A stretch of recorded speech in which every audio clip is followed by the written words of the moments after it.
Hello दोस्तों, good evening, Radhe Radhe. आप सभी का स्वागत है आपके अपने यूट्यूब चैनल प्रतिष्ठा हिंदी ज्ञानधारा में। तो दोस्तों, आज हम बात करेंगे हिंदी की व्युत्पत्ति और उसके अर्थ के संबंध में कि हिंदी की व्युत्पत्ति कैसे हुई है और उसका अर्थ क्या है, लोगों ने क्या क्या लिया है, हिंदी शब्द की उत्पत्ति कैसे हुई है। इन सभी चीज़ों का आज हम संपूर्ण अध्ययन करेंगे। और अगर कोई मेरे चैनल पे अभी फर्स्ट टाइम जुड़ा है तो वीडियो को पूरा देखिएगा। अगर आपको वीडियो पसंद आती है और आपको लगता है कि हाँ, यहाँ से अगर आप तैयारी करेंगे तो आपकी तैयारी अच्छी होगी, तो आप जाते जाते मेरे चैनल को सब्सक्राइब करते हुए ज़रूर जाइएगा और साथ ही साथ मेरी वीडियो को और अपने दोस्तों में भी शेयर ज़रूर कीजिएगा। तो चलिए क्लास की शुरुआत करते हैं। बने रहिएगा शुरू से अंत तक ताकि आपको हर एक पॉइंट जो है अच्छे से समझ में आए और आपका कॉन्सेप्ट यहीं पे क्लियर होता चले। तो आइए देखते हैं हिंदी शब्द की व्युत्पत्ति और उसके अर्थ के बारे में। तो इसमें सबसे पहला पॉइंट दिया है, हिंदी शब्द की व्युत्पत्ति के संबंध में निम्नलिखित मत प्रचलित हैं। हिंदी शब्द की व्युत्पत्ति कैसे हुई है उसके बारे में अगर हम बात करें तो बहुत से मत जो है प्रचलित हैं, जिसमें सबसे पहला आता है, परंपरावादी संस्कृत पंडितों के अनुसार हिंदी हिन जिसका अर्थ होता है नष्ट करना, टू यानी कि जिसका अर्थ होता है दुष्ट, अर्थात हिंदू का अर्थ है जो दुष्टों का विनाश करे, हिनस्ति दुष्टान। ये लाइन किसके द्वारा कही गई है?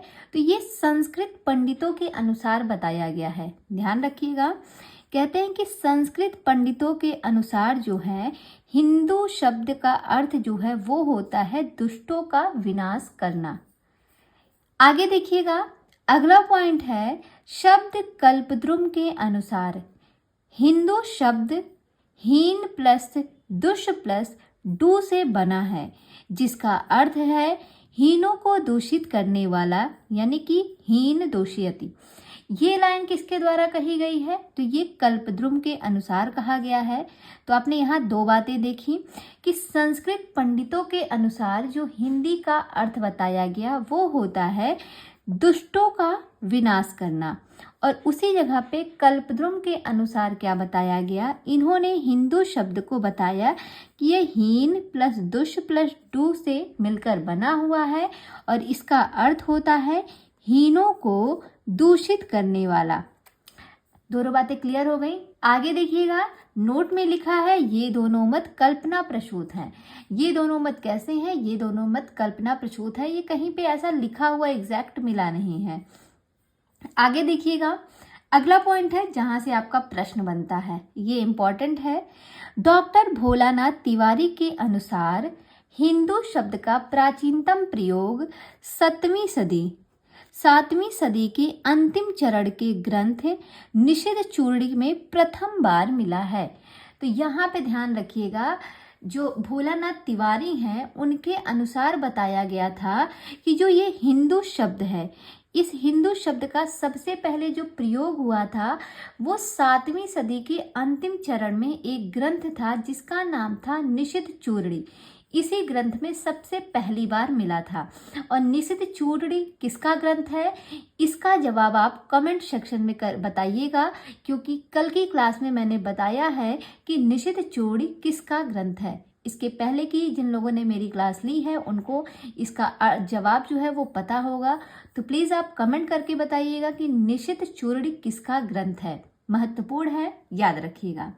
तो इसी में जो है सबसे पहली बार जो है हिंदू शब्द का प्रयोग देखने को मिला था, और ये बताया किसने? तो ये भोलानाथ तिवारी ने बताया। आगे देखते हैं, अगला पॉइंट है, हिंदू शब्द फारसी है। ये भी प्रश्न बहुत पूछा जाता है कि हिंदू शब्द जो है वो किस प्रकार का शब्द है।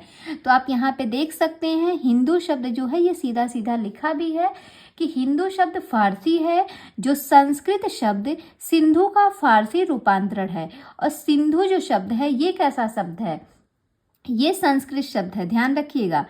कहते हैं कि हिंदू शब्द जो है ये फारसी है और जो संस्कृत शब्द सिंधु का फारसी रूपांतरण है। समझ गए? आगे देखते हैं, अगला पॉइंट है, सिंधु शब्द का प्रथम प्रयोग ऋग्वेद में सामान्य रूप से नदी यानी कि सप्त सिंधवः, नदी विशेष तथा नदी के आसपास के प्रदेश के लिए हुआ था। कहते हैं जो सिंधु शब्द है इसका जो सबसे पहले प्रयोग हुआ था वो ऋग्वेद में सामान्य रूप से अगर देखा जाए तो नदी विशेष या नदी के आसपास के प्रदेश के लिए किया गया था। अगर प्रश्न बने कि सबसे पहले प्रयोग कहाँ पे हुआ था तो हुआ था ऋग्वेद में, और किसके लिए किया गया था तो ये सिंधु शब्द का जो प्रयोग है वो नदी विशेष या नदी के आसपास के प्रदेश के लिए किया गया था।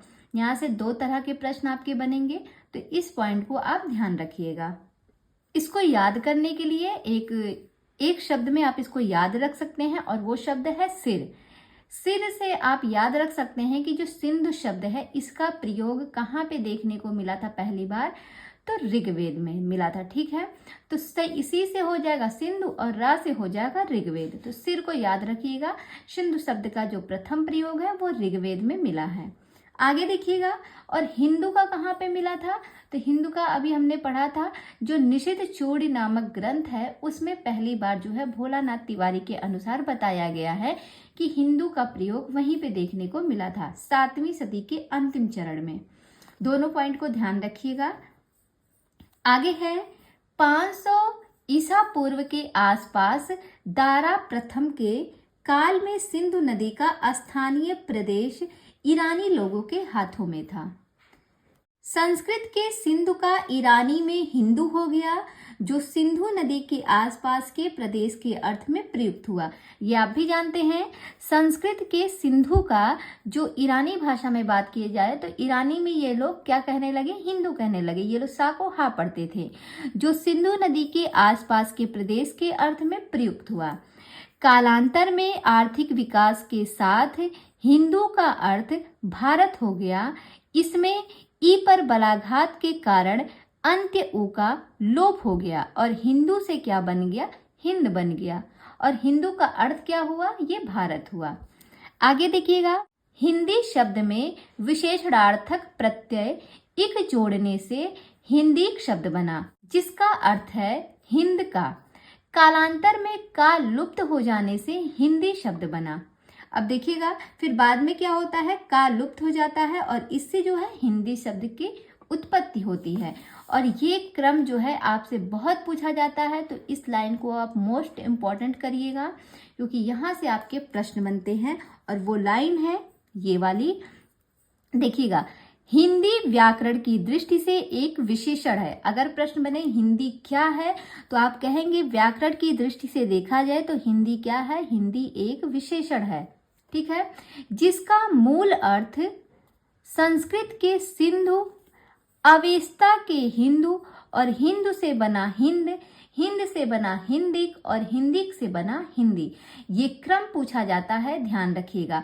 तो जो हिंदी शब्द का निर्माण हुआ था वो 5वें स्टेप में जाके पूरा हुआ था। पहला स्टेप था सिंधु, सिंधु से बना हिंदू, हिंदू से बना हिंद, फिर ऊ का लोप हो जाता है तो बनता है हिंद, और हिंद से जो है आगे बनता है हिंदीक, और हिंदीक से जाके हिंदी शब्द की उत्पत्ति होती है।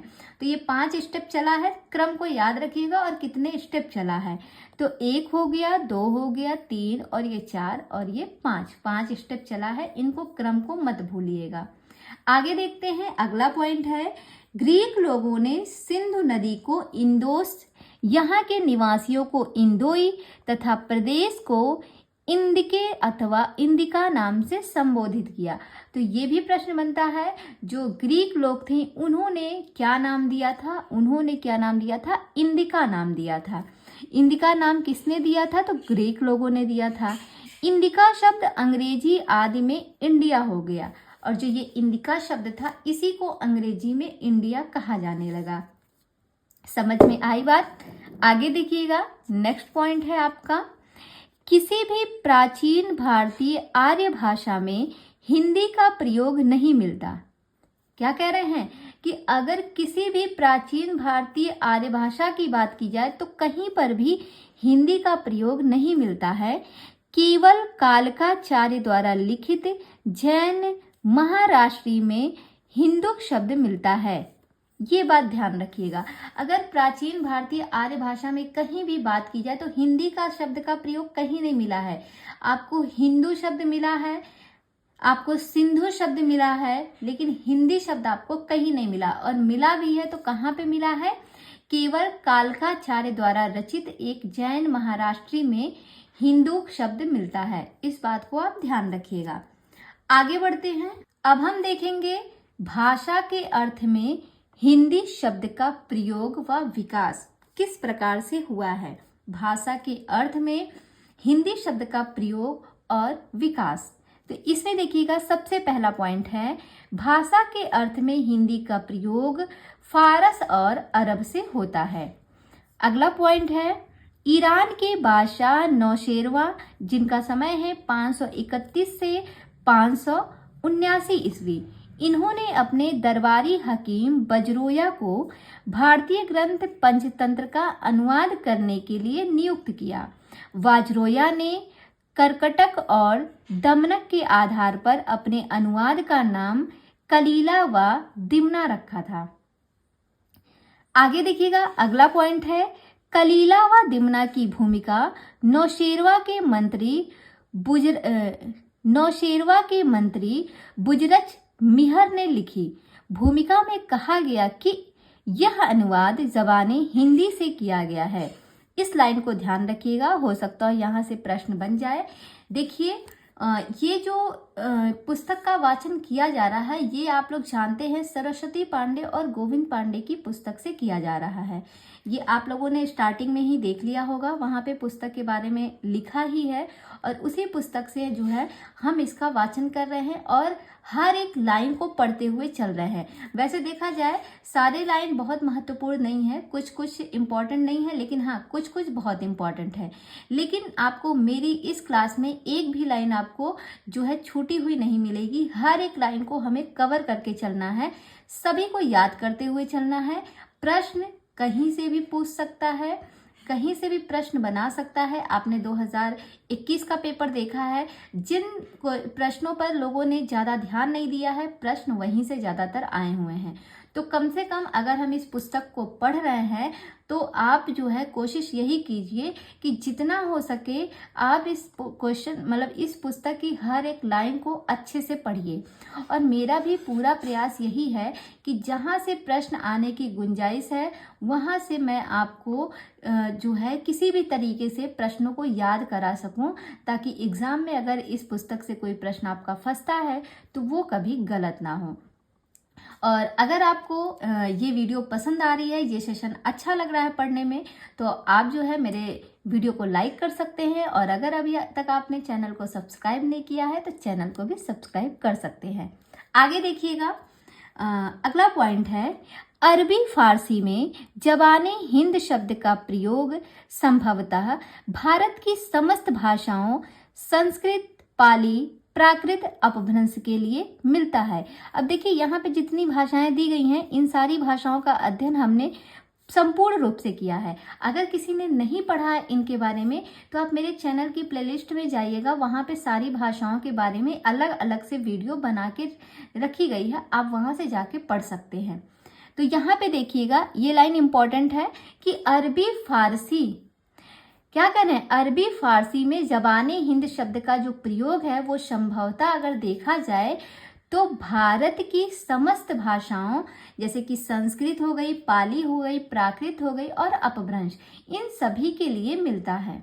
अगला पॉइंट है भारत के फारसी कवि औफी ने सर्वप्रथम सन 1228 ईस्वी में हिंदवी शब्द का प्रयोग समस्त भारतीय भाषाओं के लिए न करके भारत की देसी भाषाओं के लिए किया। ये भी इम्पोर्टेंट है। और संभवतः कौन सी देसी भाषा है, मध्य देश की भाषाओं के लिए किया था। किसने किया था, याद रखिएगा, भारत के एक कवि थे जिनका नाम था औफी, और ये कहाँ के कैसे कवि थे, ये फारसी कवि थे। इन्होंने सबसे पहले 1228 ईस्वी में हिंदवी का जो प्रयोग है वो समस्त भारतीय भाषाओं के लिए ना करके भारत की और विशेष तौर पर मध्य देश की भाषाओं के लिए किया। किसने, औफी ने किया 1228 ईस्वी में। किस शब्द का? हिंदवी शब्द का। ध्यान रखिएगा। आगे बढ़ते हैं। नेक्स्ट पॉइंट है आपके सामने, तैमूर लंग के पोते शरफुद्दीन यज़दी ने सन 1424 ईस्वी में अपने ग्रंथ जफरनामा में विदेशों में हिंदी भाषा के अर्थ में हिंदी शब्द का प्रथम प्रयोग किया है। किसने? तैमूर लंग के पोते शरफुद्दीन यज़दी। शरफुद्दीन यज़दी जो है ये किसके पोते थे? तो तैमूर लंग के पोते थे। इन्होंने 1424 ईस्वी में जो है एक ग्रंथ लिखा था जफरनामा, जिसका नाम था जफरनामा। तो ये किसका ग्रंथ है? कभी प्रश्न ये भी बना सकता है कि जफरनामा किसका ग्रंथ है? ये है शरफुद्दीन का। ठीक है। और इन्होंने अपने ग्रंथ जफरनामा में विदेशों में हिंदी भाषा के अर्थ में हिंदी शब्द का प्रथम बार प्रयोग किया था। अगला पॉइंट है, डॉक्टर धीरेन्द्र वर्मा द्वारा संपादित हिंदी साहित्य कोश भाग 1 के अनुसार 13वीं-14वीं सदी में देसी भाषा को हिंदी या हिंदीक या हिंदुई नाम देने में अबुल हसन या अमीर खुसरो का नाम सबसे अधिक महत्वपूर्ण है। अबुल हसन को ही अमीर खुसरो कहते हैं। तो कैसे याद रखेंगे? देखिएगा, धीरेन्द्र वर्मा का एक ग्रंथ है हिंदी साहित्य कोश। तो आप जानते हैं कोश जो होता है वो धीरे धीरे भरता है। जैसे कहा जाता है भैया कोशी भरी जाती है। कोशी भरी जाती है। तो कोशी एक बार में नहीं भरती है, कोशी को धीरे धीरे भरा जाता है। तो कहीं भी आपको कोश शब्द दिखेगा तो आप तुरंत लगाइएगा कि कोश जो होता है, कोशी जो होती है वो धीरे धीरे भरी जाती है। यानी कि धीरेन्द्र वर्मा का ग्रंथ है हिंदी साहित्य कोश। और इसमें जो है इन्होंने 13वीं-14वीं सदी में देसी भाषा को हिंद की हिंदुई नाम देने में अबुल हसन या अमीर खुसरो का नाम जो है वो सबसे अधिक महत्वपूर्ण बताया है। नेक्स्ट पॉइंट देखिएगा, डॉक्टर भोलानाथ तिवारी एवं उदय नारायण तिवारी ने भाषा के अर्थ में खुसरो द्वारा प्रयुक्त हिंदी को संदिग्ध माना। उक्त दोनों विद्वानों ने हिंदी शब्द के प्रयोग को भारतीय मुसलमानों के अर्थ में रेखांकित किया। मतलब कि जो भोलानाथ तिवारी थे और उदय नारायण तिवारी, इन्होंने हिंदी शब्द का प्रयोग जो है वो भारतीय मुसलमानों के लिए माना। तो ये ध्यान रखिएगा, हिंदी शब्द का प्रयोग भारतीय मुसलमानों के अर्थ में किसने माना था? तो भोलानाथ तिवारी और उदय नारायण तिवारी ने, दोनों तिवारी ने माना था।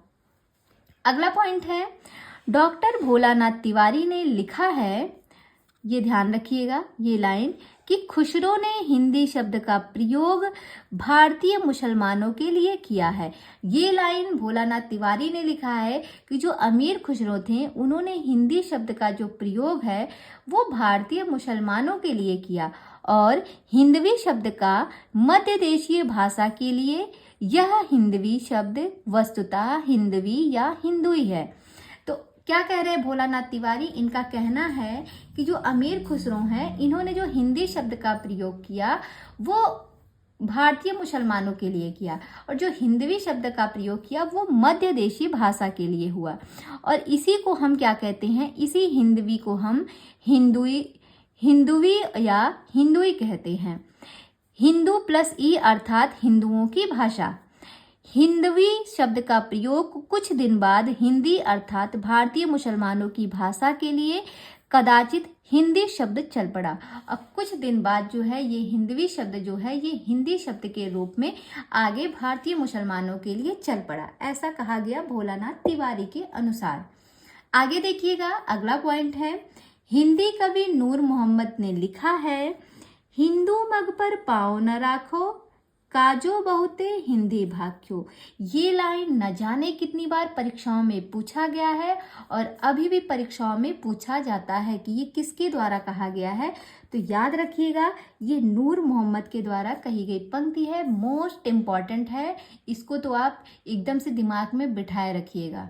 नेक्स्ट पॉइंट है, 18वीं सदी तक हिंदी मुसलमानों की भाषा न रहकर हिंदुओं की भाषा की ओर झुक रहा था। अब देखिए, अभी तक क्या था कि जो हिंदी भाषा थी वो ऐसा माना गया, भोलानाथ तिवारी और उदय नारायण तिवारी ने कहा कि जो हिंदी भाषा है वो भारतीय मुसलमानों की भाषा है, जो बाद में जो है हिंदवी जो थी वो बाद में हिंदी के रूप में मुसलमानों की भाषा के रूप में चल पड़ी। लेकिन 18वीं सदी के मध्य के पूर्व तक जो है ये हिंदी भाषा का प्रयोग जो है देखा जाए, यहाँ पे देखिएगा, 18वीं सदी तक देखा जाए तो हिंदी भाषा जो है ये मुसलमानों की भाषा ना रहकर अब ये हिंदुओं की ओर झुक रहा था। कब, इसका समय ध्यान रखिएगा, वो समय है 18वीं सदी। और अगर देखा जाए तो 13वीं से 14वीं सदी तक का जो समय था वहां से शुरुआत हुई थी जो हिंदी भाषा की, वो मुसलमानों मतलब भारतीय मुसलमानों की भाषा थी। लेकिन 18वीं सदी तक आते आते, जैसे आप जानते हैं ना, महाभारत का युद्ध लड़ा गया था, जो कि 18 दिनों तक उनका युद्ध हुआ था महाभारत का, ठीक है। 18 दिन होने के बाद सब जो है सब समाप्त हो गया युद्ध वगैरह। वैसे ही आप याद रख सकते हैं कि 18वीं सदी में जाके जो हिंदी शब्द है ये हिंदुओं की भाषा की ओर झुका, मतलब हिंदुओं की भाषा के रूप में इसका झुकाव होने लगा। कब, 18वीं सदी में। इसके पहले ये मुसलमानों की भाषा बनी रही। अगला पॉइंट है, 19वीं सदी मध्य के पूर्व तक हिंदी का प्रयोग उर्दू या रेखता के समानार्थी रूप में चल रहा था। हिंदी का जो प्रयोग है वो 19वीं सदी के मध्य तक उर्दू या रेखता के समानार्थी रूप में चल रहा था। ये भी समय पूछ सकता है, वो समय कौन सा था जब हिंदी का प्रयोग उर्दू व रेखता के समानार्थी रूप में चल रहा था, तो वो समय है 19वीं सदी के मध्य का पूर्व। नेक्स्ट पॉइंट है, उर्दू मूलतः तुर्की शब्द है। अगर प्रश्न आए उर्दू कैसा शब्द है, तो उर्दू जो है ये तुर्की शब्द है जिसका अर्थ है शाही शिविर या खेमा। ये लाइन बहुत इंपॉर्टेंट है, कई बार प्रश्न यहाँ से बने हुए हैं, तो इसको आप देखिएगा। उर्दू जो है ये तुर्की शब्द है और इसका अर्थ होता है शाही शिविर या खेमा। नेक्स्ट पॉइंट है, डॉक्टर ग्राहम बेल तथा डॉक्टर ताराचंद्र आदि का कहना है कि उर्दू का भाषा के निश्चित अर्थ में सबसे पुराना प्रयोग मुसहफी में मिलता है। किसमें मिलता है? मुसहफी में मिलता है।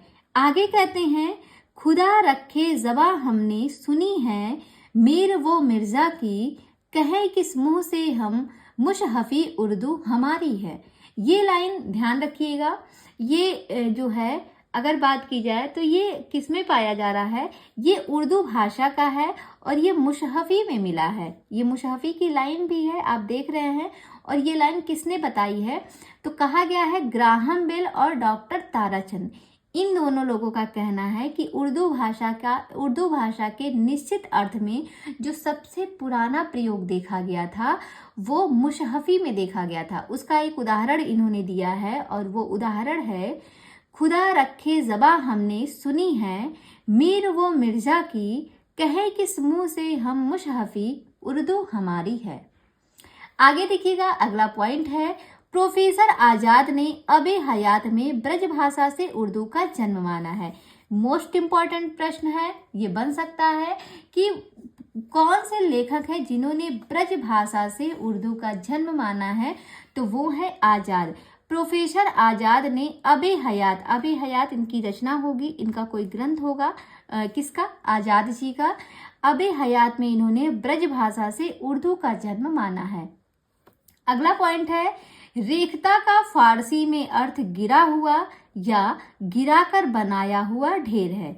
जो रेखता है इसका अगर फारसी में बात करें तो फारसी में इसका अर्थ होता है गिरा हुआ या फिर गिराकर बनाया हुआ ढेर। नेक्स्ट है, भारत में रेखता शब्द का प्रयोग पहले छंद और संगीत के क्षेत्र में हुआ था।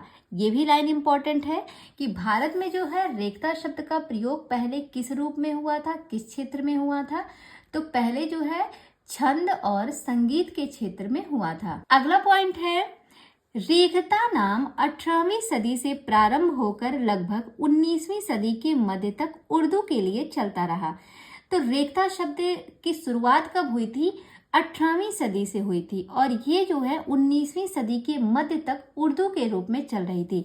मोस्ट इम्पॉर्टेंट लाइन है, रेखता से भी प्रश्न बनते हैं। अभी हमने पढ़ा था कि 19वीं सदी के मध्य में अगर बात की जाए तो हिंदी का प्रयोग उर्दू या रेखता के समानार्थी रूप में चल रहा था। लेकिन शुरुआत कब से हुई थी रेखता की? तो वही जब से जो है हिंदी शब्द जो है वो हिंदुओं की ओर झुकने लगा था 18वीं सदी से।